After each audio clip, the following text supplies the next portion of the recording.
Hello students, નમસ્કાર. સરસ્વતી શિશુ ભગવાલા welcome to. વિદ્યાર્થી મિત્રો, આપણે છેલ્લા 5 વિડિયોથી બરાબર છે પ્રકરણ નંબર 15 સંભાવનાનો અભ્યાસ કરી ચૂક્યા છીએ. ઓકે, આજે આપણે એક નવો ટોપિક શીખવા જઈ રહ્યા છીએ અને આ બંને ટોપિક જે અત્યાર સુધી શીખ્યા છે તે અને હવે જે શીખવા જઈ રહ્યા છે તે આ બંને ટોપિક તમારે ફરીથી પાછા ધોરણ 10 માં એકવાર ફરીથી અભ્યાસ કરવાના રહેશે.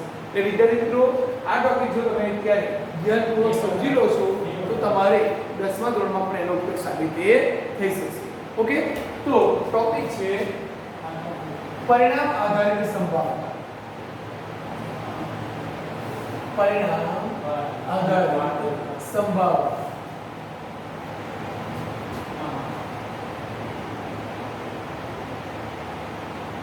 જેને બીજા શબ્દોમાં સૈદ્ધાંતિક સંભાવના પણ કહેવામાં આવે. વિદ્યાર્થી મિત્રો, અત્યાર સુધી આપણે જે ભણ્યા એ પ્રાયોગિક સંભાવના. શું હતું? પ્રાયોગિક સંભાવના કે સિક્કાને 10 વખત ઉછાળતા 6 વખત છાપ મળે છે, 4 વખત કાંટો મળે છે. આમાં સિક્કો ઉછાળવાના પ્રયત્નોની સંખ્યા 10, કેટલી? 10. છાપ મળવાના પ્રયત્નોની સંખ્યા 6, કાંટો મળવાના પ્રયત્નોની સંખ્યા 4. તો આ જે આપણે અભ્યાસ કર્યો હતો એ પ્રાયોગિક સંભાવના. શું હતી? પ્રાયોગિક. હવે આપણે અભ્યાસ કરી રહ્યા છે સૈદ્ધાંતિક સંભાવના, પરિણામ આધારિત સંભાવના. એ આનાથી કઈ રીતે અલગ છે? જેમ કે અહીંયા હવે પ્રયત્ન એક જ વાર કરવાનો છે. પ્રયત્ન કેટલી વખત કરવાનો છે? એક જ વાર. અને એના શું પરિણામ હોઈ શકે એની ચર્ચા કરવાની છે. પહેલી આપણે શરૂઆત કરીએ સમતોલ સિક્કો. સમતોલ સિક્કો. ઓકે, જો વિદ્યાર્થી મિત્રો, અહીંયા સિક્કાને 10 વખત, 50 વખત કે 100 વખત ઉછાળવાની વાત કરવામાં આવતી નથી. શું છે કે સિક્કાને એક જ વખત ઉછાળો. સિક્કાને એક વખત ઉછાળો. ઓકે, મળતા શક્ય પરિણામ, મળતા શક્ય પરિણામ શું હોઈ શકે? જેમ કે ઘણી બધી વાર આપણે સિક્કો ઉછાળવાની રમત રમીએ છીએ. મેચ શરૂ થતા પહેલા સિક્કો ઉછાળવામાં આવે છે, બરોબર છે? કોઈ ડિસિઝન લેતા પહેલા પણ ઘણીવાર આપણે સિક્કો ઉછાળવાની પ્રક્રિયા કરતા હોય.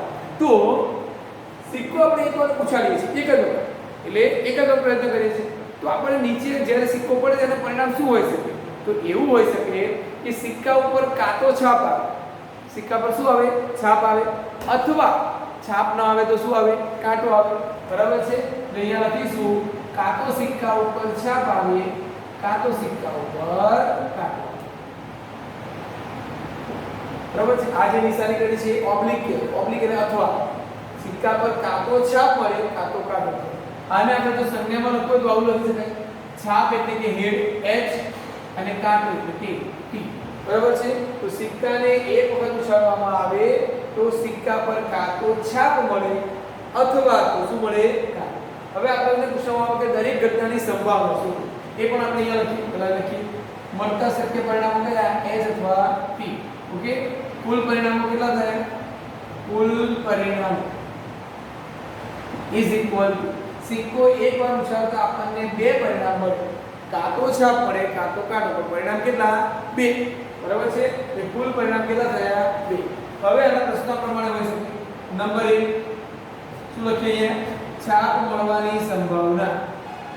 છાપ મળવાની સંભાવના. સિક્કાને એક વખત ઉછાળતા છાપ મળવાની સંભાવના શું? બરાબર છે? તો અહીંયા આપણે લખીએ સિક્કા પર છાપ આવવાની સંખ્યા, છાપ આવવાના પરિણામોની સંખ્યા, છાપ આવવાના પરિણામોની સંખ્યા અને છેદમાં પરિણામોની કુલ સંખ્યા.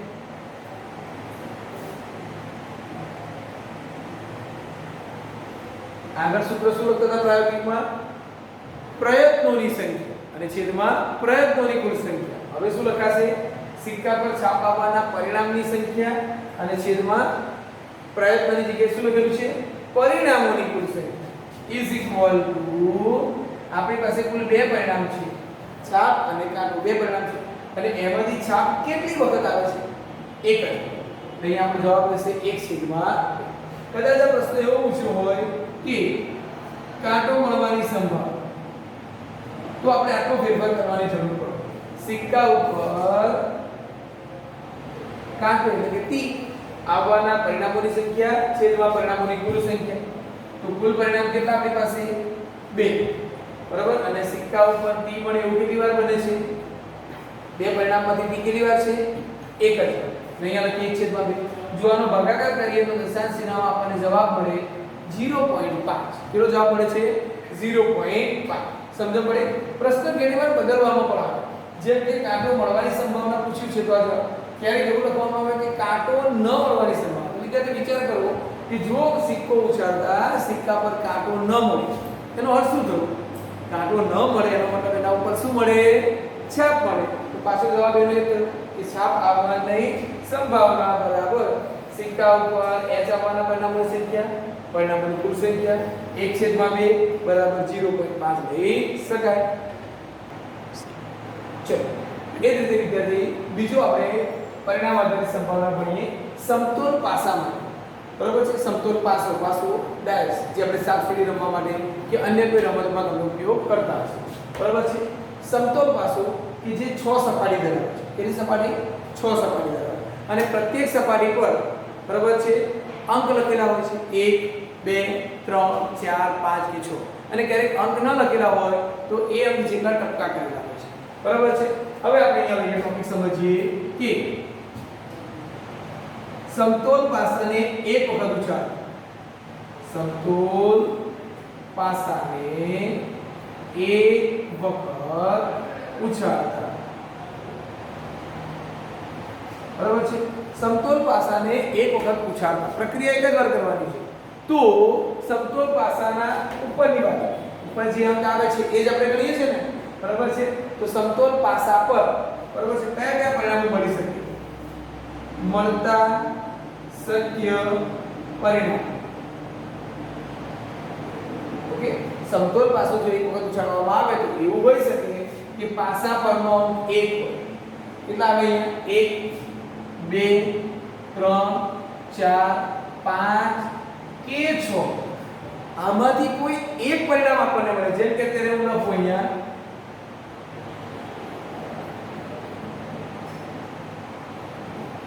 બરાબર છે?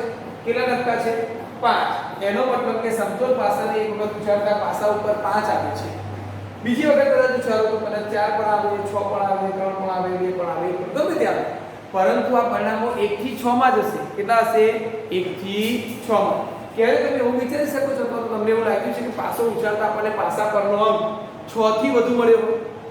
તમારો જવાબ આવે ના, 6 થી મોટો તો અંક હોય નહીં. એનો મતલબ આ થઈ અશક્ય ઘટના. અને જે અશક્ય ઘટના આવે તે સંભાવના શું આવે? 0. કેટલો આવે? 0. એવી રીતે એવું શક્ય છે કે પાસા પરનો 1 થી નાનો. આપણે પાસાની રમત રમીએ, પાસો ગમે તેટલી વાર ઉછાળીએ, શું ક્યારે એવું બને કે પાસા પરનો 1 થી પણ નાનો એટલે કે 0 આવે, -1 આવે એવું બને છે? ના. તો એનો મતલબ થાય કે 1 થી નાનો અંક ક્યારે ના આવે, 6 થી મોટો અંક ક્યારે ના આવે. તો આ થઈ અશક્ય ઘટના.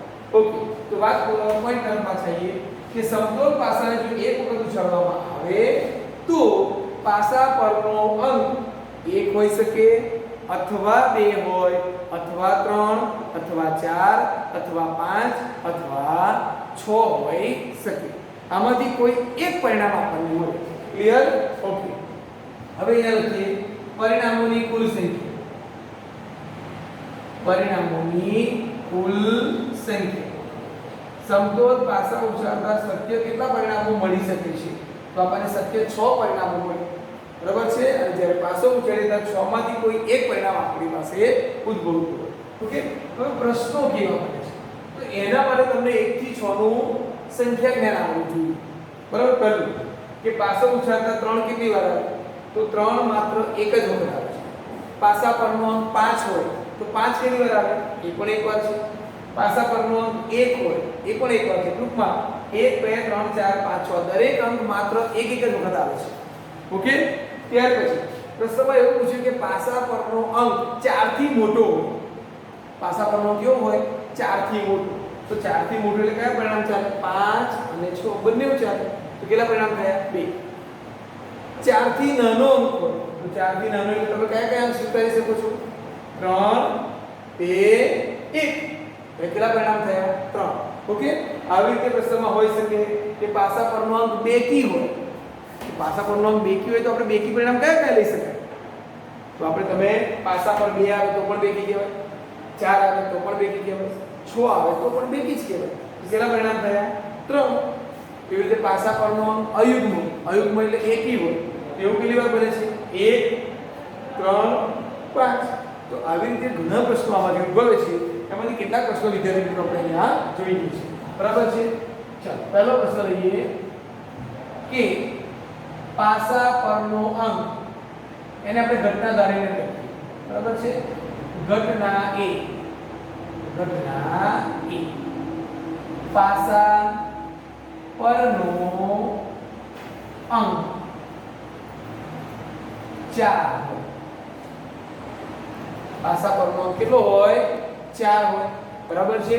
હવે અહીંયા આપણે લખવું પડશે ઘટના ઉદ્ભવતા પરિણામ. કયું પરિણામ ચાલશે? 4. અહીંયા બરાબર હવે સમજજો કે કયું પરિણામ માંગ્યું છે કે પાસા પરનો 4 એટલે આપણે પરિણામ લખ્યું અને હવે લખીએ પરિણામ કેટલી વાર આવે છે? ઉદ્ભવતા પરિણામોની સંખ્યા. ઉદ્ભવતા પરિણામોની સંખ્યા ઇઝ ઇક્વલ ટુ. તો હવે જોવાનું કે માગેલ પરિણામ 4 છે અને 1 થી 6 માં 4 કેટલી વખત આવે છે? 1 વખત. ક્લિયર? બરાબર છે? સંખ્યા અને કુલ પરિણામ કેટલા છે? 6. એકમાં લખી દઈએ કુલ પરિણામો બરાબર 6. ઓકે. આ પરિણામ છે. પરિણામ કેટલી વખત આવે છે? 1 વખત. આપણી પાસે કુલ કેટલા પરિણામો છે? 6. હવે અહીંયા લખીએ probability of A is equal to ઘટના ઉદ્ભવતા પરિણામોની સંખ્યા. ટૂંકમાં આપણે આવું લખીશું ઉદ્ભવતા પરિણામોની સંખ્યા છેદમાં કુલ પરિણામ. ક્લિયર? ઓકે. આવું પણ લખી શકો તમે ઉદ્ભવતા પરિણામોની સંખ્યા છેદમાં કુલ પરિણામ ઇઝ ઇક્વલ ટુ આપણી પાસે 6 પરિણામ છે. કેટલા છે? 6. બરાબર? 6 માંથી 4 કેટલી વખત આવે છે? 1 જ વખત. એટલે આપણો જવાબ શું થયો? 1 ના છેદમાં 6. ક્લિયર? ચલો અહીંયા આપણે હવે પ્રશ્ન બદલી નાખીએ. બરાબર છે? પ્રશ્ન બદલી નાખીએ. ઘટના B ની ઘટના B પાસા પરનો અંક 5 થી નાનો હોય. પાસા પરનો 5 થી નાનો હોય. કયો હોય? 5 થી નાનો. તો ઘટના ઉદ્ભવતા પરિણામ 5 થી નાના પરિણામો કયા કયા લઈ શકાય? 5 થી નાના 4 લઈ શકાય, 3 2 1 1 2 3 4. આ થયા પરિણામો. ઓકે. હવે પરિણામોની સંખ્યા કેટલી? તો 1 2 3 4. પરિણામોની સંખ્યા કેટલી થઈ? 4 થઈ. બરાબર છે? કુલ પરિણામો 6. હવે અહીંયા આપણે બદલી નાખીશું probability of B is equal to. જો વિદ્યાર્થી મિત્રો તમારે પૂર્ણ લખવું હોય તો શું લખી શકાય? ઘટના B ઉદ્ભવતા પરિણામોની સંખ્યા છેદમાં કુલ પરિણામોની સંખ્યા. ઓકે. તો આપણી પાસે કુલ પરિણામ છે 6 અને 6 માંથી ઘટના કઈ પૂછી છે? પાસા પરનો અંક 5 થી નાનો હોય એવા પરિણામો કેટલા છે? 4. એટલે 4 ના છેદમાં 6 ઇઝ ઇક્વલ ટુ 2 ગુણ્યા 2 3 ગુણ્યા 2 2 કર 2 છેદમાં 3 જવાબ. ચલો અન્ય એક પ્રશ્ન લઈ લઈએ છીએ. બરાબર છે? ત્રીજો નંબર. ઓકે. પ્રશ્ન આપણે એ ઘટનાને C તરીકે કરીએ છીએ. ઓકે. પ્રશ્ન લખીએ છીએ પાસા પરનો અંક યુગ્મ. વિદ્યાર્થી મિત્રો યુગ્મનો મતલબ થાય બેકી હોય. પાસા પરનો અંક કેવો હોવો જોઈએ? યુગ્મ બેકી હોય. તો શું વિદ્યાર્થી મિત્રો પાસા પર 2 આવે તો આપણે બેકી કહી શકાય? તમારો જવાબ છે હા. 4 આવે તો પણ બેકી છે, 6 આવે તો. ટૂંકમાં 1 થી 6 માં આવતી બેકી સંખ્યાઓ કઈ કઈ? એ થયા ઉદ્ભવતા પરિણામો 2 4 6. બરાબર છે 2 4 6 આ થયા પરિણામ કેટલા પરિણામ થયા 1 2 3 કેટલા થયા 3 કુલ પરિણામ કેટલા છે 6 તો આ બહુ સહેલું થઈ ગયું ઉદ્ભવતા પરિણામોની સંખ્યા 3 કુલ પરિણામ 6 ઇઝ ઇક્વલ ટુ 1 ના છેદમાં 2 બરાબર 0.5 ક્લિયર ચાલો નેક્સ્ટ વન ઘટના બી પાસા પરનો અંક 6 થી મોટો પાસા પરનો અંક 6 થી મોટો હોય કેવો હોય વિદ્યાર્થી મિત્રો 6 થી મોટો ચાલો તમે સમતોલ પાસો એકવાર ઉછાળો પાસા ઉપર ક્યારે તમને 6 થી મોટો અંક મળશે 7 8 ના મળે કારણ કે એનામાં લખેલા જ નથી બરાબર છે તો ઉદ્ભવતું પરિણામ કયું થયું 7 થી મોટા બરાબર 6 થી મોટા ઉદ્ભવતું પરિણામ કયું 6 થી મોટો અંક હોય પણ એવું તો કોઈ પરિણામ નથી એટલે સંખ્યા શું થઈ 0 સંખ્યા શું થઈ 0 બરાબર છે 6 થી મોટો અંક એક પણ વખત મળે નહીં એટલે પરિણામ 0 અહીંયા આપણે લખી શકીએ 0/6 મતલબ 6 માંથી એક પણ પરિણામ બરાબર 6 થી વધુ છે 0/6 બરાબર છે આને કહેવાય અશક્ય ઘટના તમે અહીંયા ટૂંકમાં પણ લખી શકો છો કે ઘટના ડી અશક્ય છે માટે સંભાવના બરાબર 0 અહીંયા લખવું પડે બરાબર છે ઘટનાની સંભાવના શું મળે વિદ્યાર્થી મિત્રો 0 આનો એક અંતિમ પ્રશ્ન આપણે જોઈ લઈએ ચાલો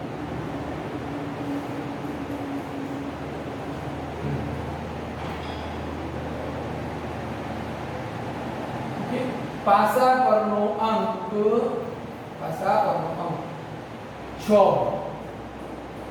પાસા પરનો અંક શું હોય 6 હોય બરાબર ધ્યાનપૂર્વક સમજવું જોઈએ ઘટના ઉદ્ભવતા પરિણામ અથવા ઘટના ઉદ્ભવતું પરિણામ કયું પરિણામ માંગ્યું છે 6 હવે હું તમને પ્રશ્ન શું પૂછું છું બરાબર છે ઉદ્ભવતા પરિણામોની સંખ્યા કેટલી ઉદ્ભવતા પરિણામોની સંખ્યા કેટલી તો વિચારો અહીંયા તમારી પાસે 1 થી 6 પરિણામ છે આમાં 6 કેટલી વખત આવે છે તો તમે કહેશો 6 એક જ વખત આવે આ જવાબ 5 માટે પણ એવું કે પાસા પરનો 5 હોય તો પણ ઉદ્ભવતા પરિણામોની સંખ્યા 1 પાસા પર 4 આવે એ પણ સંખ્યા 1 પાસા પર 2 એ પણ એક જ વખત 3 એક જ વખત 1 એક જ ટૂંકમાં 1 થી 6 દરેક પરિણામ એક જ વાર આવે છે ઓકે તો ઉદ્ભવતા પરિણામોની સંખ્યા કેટલી થઈ 1 બરાબર છે અને હવે કુલ પરિણામો કેટલા છે કુલ પરિણામો બરાબર 6 માટે જો આપણે ઘટનાને e તરીકે ધારીએ તો અહીંયા લખાશે probability of e is equal to ઘટના ઉદ્ભવતા પરિણામોની સંખ્યા છેદમાં પરિણામોની કુલ સંખ્યા અથવા તો કુલ પરિણામ લખી શકાય ક્લિયર ચાલો આપણી પાસે 6 પરિણામ છે એમાંથી 6 કેટલી વખત આવે છે એ લખવાનું છે 6 નથી લખી દેવાનું બરાબર 6 કેટલી વાર આવે છે માત્ર એક જ વખત એટલે આપણો જવાબ થયો 1 ના છેદમાં 6 ખ્યાલ આવ્યો વિદ્યાર્થી મિત્રો હજુ તો આમાંથી ઘણા પ્રશ્નો બને પાસા પરનો અંક 3 થી નાનો હોય તો 1 અને 2 પાસા પરનો અંક 5 થી મોટો હોય તો 6 પાસા પરનો અંક 2 અને 6 ની વચ્ચે હોય તો 3 4 અને 5 પાસા પરનો અંક અયુગ્મ હોય તો 1 3 અને 5 પાસા પરનો અંક જો એક પ્રશ્ન વધારે લઈ લઈએ ઘટના f પાસા પરનો અંક અવિભાજ્ય આવું પણ તમે શીખી ગયા છો બરાબર છે કોને અવિભાજ્ય કહેવાય જેને માત્ર 2 જ અવયવ હોય એક અને સંખ્યા પૂરતી તો ઘટના ઉદ્ભવતા પરિણામો અહીંયા આપણે લખવાના છે અવિભાજ્ય પરિણામ 1 વિભાજ્ય પણ નહીં અને અવિભાજ્ય પણ નહીં 2 અવિભાજ્ય 3 અવિભાજ્ય 5 અવિભાજ્ય બરાબર છે પરિણામ લખાશે 2 3 1 થી 6 માં આવતી અવિભાજ્ય સંખ્યા 2 3 5 પરિણામોની સંખ્યા 1 2 3 બરાબર છે કુલ પરિણામ 6 સંભાવના શું છે p of f is equal to 3 ના છેદમાં 6 બરાબર 1 ના છેદમાં 2 is equal to 0.5 ક્લિયર તો આવા તો ઘણા બધા પ્રશ્નો આમાંથી ઉદ્ભવી શકે છે વધુ દાખલાઓ તમને વર્કશીટમાં આપીશું અને કેટલાક દાખલાઓ પ્રેક્ટિસ માટે તમને હોમવર્કમાં પણ આપીશું ચલો હવે એક એક્ઝામ્પલ વધુ જોઈએ ચલો વિદ્યાર્થી મિત્રો તમારે કેલેન્ડર આધારિત પણ બરાબર છે સંભાવના પૂછી શકાય છે. પ્રશ્ન શું હોય કે જાન્યુઆરી મહિનામાં 5 વખત ગુરુવાર આવવાની સંભાવના કેટલી? બરાબર, જાન્યુઆરી મહિનામાં 5 વખત શનિવાર આવવાની સંભાવના કેટલી? ઓગસ્ટ મહિનામાં 5 વખત રવિવાર આવવાની સંભાવના કેટલી? બરાબર છે. ડિસેમ્બર માસમાં 5 વખત બુધવાર આવવાની સંભાવના કેટલી? આવું પૂછાય છે. બરાબર, હવે તમને એકવાર ટોપિક અહીંયા સમજાવીએ પહેલા થોડું કેલેન્ડર દર્શાવી દઈએ. વિદ્યાર્થી મિત્રો, મારા હાથમાં કેલેન્ડર છે જે જૂન 2020 બરાબર છે. અને કયા મહિના માટેનું છે? અહીંયા તમે જોઈ શકો છો ચાલુ મહિનામાં બરાબર છે, જૂન 2020 છઠ્ઠા મહિના. ઓકે, તો અહીંયા કુલ દિવસોની સંખ્યા છે 30. કેટલી છે? કુલ જૂન મહિનામાં 30 દિવસ છે. બરાબર, એ 30 દિવસમાં તમે જુઓ તો રવિવાર 4 વખત આવે છે, સોમવાર 1 2 3 4 5 વખત આવે છે, મંગળવાર પણ 5 વાર આવે, બાકી બધા બુધ ગુરુ શુક્ર શનિ બધા કેટલી વાર આવે છે? 4 4. તો એવું બને છે કે જે મહિનામાં 30 દિવસો હોય એમાં કોઈ પણ બે વાર, અત્યારે ભલે સોમવારે મંગળ આવે છે, ફરી કદાચ મંગળ ને બુધ હોઈ શકે, કોઈ પણ બે વાર 5 5 વખત આવશે. ચાલો આપણે કોઈ 31 દિવસ વાળું જોઈએ અહીંયા. ઓકે, જુલાઈ મહિનો છે, દિવસોની સંખ્યા કેટલી છે? 31. તમે જો અહીંયા રવિવાર 4 વખત, સોમવાર પણ 4 વખત, મંગળવાર પણ 4 વખત, જ્યારે બુધવાર ગુરુવાર અને શુક્રવાર કેટલી વાર આવે છે? 5 5 વખત આવે છે. બરાબર છે. 3 દિવસ એવા છે, ફરી યાદ કરાય, 30 દિવસ હોય ત્યારે 2 દિવસ તમને 5 5 વખત મળે, 31 દિવસ જે મહિનામાં આવતા હોય એમાં 3 દિવસ તમને 5 5 વખત મળે. હવે પ્રશ્ન એ થાય કે આપણને પૂછ્યું છે કે ઓગસ્ટ મહિનામાં 5 વખત બુધવાર આવવાની સંભાવના કેટલી? તો પાછું આપણે ઓગસ્ટ મહિનાનું કેલેન્ડર શોધીએ, ગણવા બેસીએ કે ગુરુવાર કેટલી વાર આવે છે, બુધવાર કેટલી વાર આવે છે. એવું ના કરતા તમારે માત્ર ને માત્ર અહીંયા જે ટોપિકની હિન્ટ આપી છે એ હિન્ટને સમજી લેવાનું છે.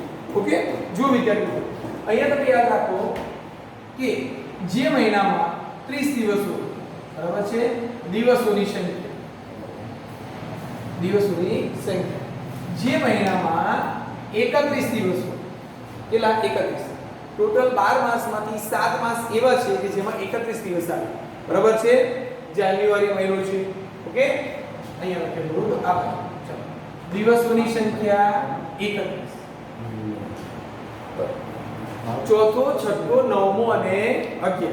4 6 9 11 આ 4 મહિના એવા છે કે જેની અંદર તમારે દિવસોની સંખ્યા 30 છે. ફેબ્રુઆરીમાં 28 કે 29 અને બાકી જે બધા વધ્યા એ બધામાં દિવસોની સંખ્યા કેટલી છે? 31. ઓકે, હમણાં મેં ગણાવ્યા એ પ્રમાણે ચોથો, છઠ્ઠો, નવમો અને 11મો મહિનો એમાં દિવસની સંખ્યા કેટલી? 30. જો લીપ વર્ષ હોય તો, લીપ વર્ષ હોય અને એમાં પાછું ફેબ્રુઆરી મહિનો તો દિવસોની સંખ્યા કેટલી? 29. અને બિન લીપ વર્ષ હોય, મતલબ કે લીપ વર્ષ ન હોય, બિન લીપ વર્ષ હોય અને એમાં પણ માત્ર ને માત્ર ફેબ્રુઆરી માસમાં દિવસોની સંખ્યા કેટલી? 28. એટલે લીપ વર્ષ હોય ત્યારે માત્ર ને માત્ર કોના દિવસો બદલાશે? ફેબ્રુઆરીમાં કાં તો 29 દિવસ છે, અને જો લીપ વર્ષ ન હોય તો ફેબ્રુઆરીમાં 28 દિવસ થાય. ક્લિયર? બરાબર છે. તો પહેલું આપણને યાદ હોવું જોઈએ કે કયા મહિનામાં કેટલા દિવસો આવે છે. ક્લિયર? હવે આમાંથી તમારે 28 બાદ કરવાના છે. શું કરવાનું છે? 28 બાદ કરવાના. હવે વિદ્યાર્થી મિત્રો પ્રશ્ન થાય કે શા માટે 28 બાદ કરવાના? તો આપણી પાસે અઠવાડિયામાં 7 વાર છે. સોમ, મંગળ, બુધ, ગુરુ, શુક્ર, શનિ, રવિ. કેટલા વાર હોય? 7. તમે કેલેન્ડર જોશો તો દરેક વાર 4 4 વખત આવશે. ઓછામાં ઓછી કેટલી વાર આવે? 4 વાર આવે. એટલે કે 4 અઠવાડિયા તો ફિક્સ જ છે. એટલે 7 × 4 બરાબર કેટલા? 28. બરાબર. હવે બાકી જે દિવસો વધે છે એ 5મી વખત આવશે. જેમ કે કોઈ મહિનામાં દિવસોની સંખ્યા 31 છે, એમાંથી 4 અઠવાડિયા એટલે કે 7 × 28 બાદ કરો તો કેટલા વધે છે? 3. એનો મતલબ કોઈ પણ 3 વાર એવા હશે કે જે 5મી વખત આવશે. જે મહિનામાં દિવસોની સંખ્યા 30 છે, એપ્રિલ, જૂન, બરાબર છે, એમાંથી તમે 4 અઠવાડિયા બાદ કરો એટલે કેટલા વધે છે? 2. લીપ વર્ષ હોય અને ફેબ્રુઆરી માસ હોય તો એમાં દિવસોની સંખ્યા 29 હશે. એમાંથી તમે 28 બાદ કરો તો શું વધે છે? 1. અને બિન લીપ વર્ષ હોય ત્યારે 28 માંથી 28 બાદ કરતા શું વધે? 0. તો વિદ્યાર્થી મિત્રો પ્રશ્ન કોઈ પણ હોય, આ આપણા માટે અંશ થયો. શું થયો? અંશ. અહીં જવાબ લખવાનો. બરોબર છે. આપણા માટે અંશ અને છેદ શું તો સોમ મંગળ બુધ ગુરુ શુક્ર શનિ રવિ કેટલા 7 અને છેદ તરીકે હંમેશા શું લખવાનું 7 ક્યારે પ્રશ્ન કેલેન્ડરનું હોય તો ક્લિયર હવે વિદ્યાર્થી મિત્રો આના કેટલાક ઉદાહરણ તમને અહીંયા સમજાવી દઈએ છે બરાબર છે ચાલો જોઈએ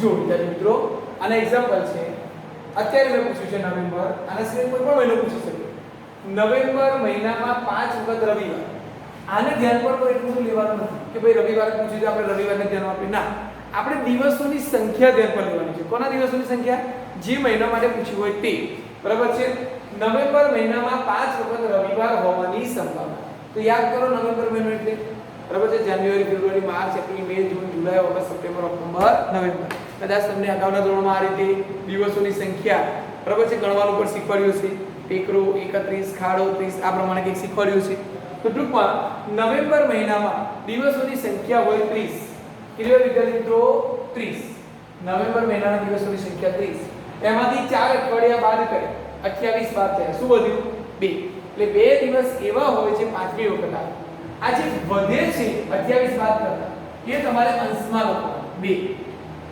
ક્લિયર અને છેદ તો ફિક્સ જ છે છેદ કેટલો 7 સોમ મંગળ બુધ ગુરુ શુક્ર શનિ રવિ આના પરિણામો લખતા આપણે ફરી શીખવાડીશું અત્યારે ખાલી ડાયરેક્ટ તમને સંભાવના સમજાવી દઈશું ક્લિયર તો નવેમ્બરમાં 30 દિવસ છે અને એમાં 28 બાદ કરતા 2 વધે છે માટે સંભાવના 2/7 જે મહિનામાં 30 દિવસ હોય એમાં દરેક વખતે જવાબ આ જ આવશે ક્લિયર માર્ચ મહિનામાં 5 વખત ગુરુવાર હોવાની સંભાવના માર્ચ જાન્યુઆરી 31 ફેબ્રુઆરી 28 કે 29 અને માર્ચ પાછો 31 તો માર્ચ મહિનો છે દિવસોની સંખ્યા કેટલી 31 4 અઠવાડિયા બાદ કર્યા શું વધ્યું 3 એટલે 3 દિવસ એવા હશે જે પાંચમી વખત આવશે આપણને પૂછી જાય ગુરુવાર તો પણ આપણે એક્સેપ્ટ લેવાનું કે 7 દિવસ છે 7 માંથી કોઈ પણ 3 વાર પાંચમી વખત આવી શકે ક્લિયર 31 દિવસ વાળા દરેક મહિનામાંથી જવાબ શું થશે 3/7 ઓકે સૂચના આપી છે બિન લીપ વર્ષ શું સૂચના લખી છે બિન લીપ વર્ષ અને એમાં પાછો ફેબ્રુઆરી મહિનો બિન લીપ વર્ષમાં ફેબ્રુઆરીમાં 5 શનિવાર હોવાની સંભાવના શનિવારની જગ્યાએ સોમવાર પણ લખીએ બુધવાર પણ લખીએ ગુરુવાર લખીએ મંગળવાર લખીએ ગુરુવાર ઓકે તો આપણે જોવાનું છે કે બિન લીપ વર્ષ હોય અને ફેબ્રુઆરી હોય તો કેટલા દિવસ હશે 28 બાદ કરતા શું વધે છે 0 તો બિન લીપ વર્ષમાં ફેબ્રુઆરી માસમાં કોઈ પણ વાર પાંચમી વખત આવશે ન એટલે 0/7 is equal to 0 રહેશે બરાબર છે અશક્ય ઘટના અને છેલ્લે લીપ વર્ષ છે અને ફેબ્રુઆરી મહિનો છે તો 5 વખત સોમવાર આવવાની સંભાવના કેટલી તો લીપ વર્ષ હોય અને ફેબ્રુઆરી હોય તો 29 દિવસ હોય 29 દિવસમાંથી 28 બાદ કરો શું વધે છે 1 અહીંયા લખો અને છેદમાં 7 ક્લિયર તો તમારે યાદ રાખવાનું છે ફક્ત આટલું કે જે તે મહિનામાં દિવસોની સંખ્યા કેટલી છે